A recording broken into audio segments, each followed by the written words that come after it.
इचलकरंजीसाठी सुळकूड पाणी योजना ताबडतोब सुरू करून शहराला स्वच्छ मुबलक पाणी पुरवठा व्हावा अशी मागणी करत जनजागृतीसाठी शिवशाहू विकास आघाडी आणि महाविकास आघाडीच्या वतीनं जलपदयात्रा काढण्यात आली।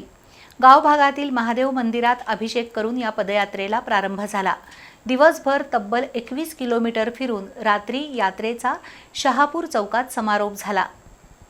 इचलकरंजीला भेडसावणारा पाणी प्रश्न अजूनही कायम आहे। प्रत्येक निवडणुकीत पाणी प्रश्न सोडवण्याची आश्वासनं दिली जातात, पण इचलकरंजीचा पाणी प्रश्न सुटत नाही। कृष्णा योजनेला वारंवार गळती लागत असल्यानं वारणा योजना मंजूर झाली, मात्र विरोधामुळे ती योजना रद्द झाली।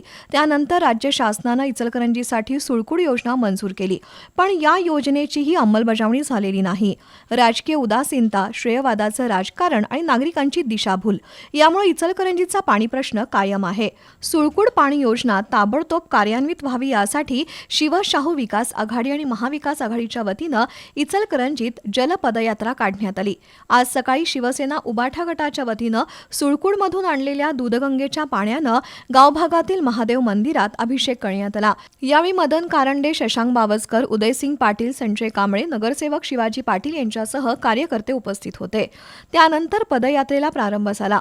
तिरंगा ध्वज आणि प्रबोधनपर फलक घेऊन निघालेल्या या पदयात्रेचं ठिकठिकाणी स्वागत करण्यात आलं। दिवसभर तब्बल 21 किलोमीटर फिरून सायंकाळी शहापूर चौकात पोहोचल्यावर सभा घेऊन पदयात्रेचा समारोप करण्यात आला।